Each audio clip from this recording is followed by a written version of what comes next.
قربانی کی فضیلت اور بے شمار نیکیاں۔ حدیث نبوی صلی اللہ علیہ وسلم۔ ابو عمر مسلم بن عمرو حذاء، عبداللہ بن نافع سائغ، ابی مثنیٰ، ہشام بن عروہ، حضرت عائشہ رضی اللہ عنہا سے روایت ہے کہ رسول اللہ صلی اللہ علیہ وآلہ وسلم نے فرمایا، یوم نحر 10 ذو الحجہ کو اللہ کے نزدیک خون بہانے سے زیادہ کوئی عمل محبوب نہیں، یعنی قربانی سے۔ قربانی کا جانور قیامت کے دن اپنے سینگوں، بالوں اور کھروں سمیت آئے، اور بے شک اس کا خون زمین پر گرنے سے پہلے اللہ تعالیٰ کے ہاں مقام قبولیت حاصل کر لیتا ہے۔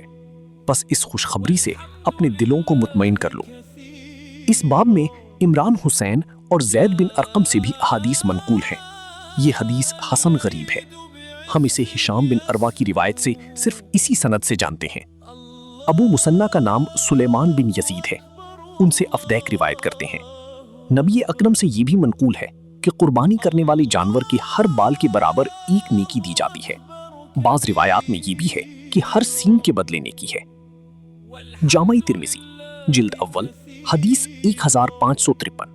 اللہ ہم سب کو نیک عمل اپنانے اور اس پر استقامت کی توفیق دے، آمین۔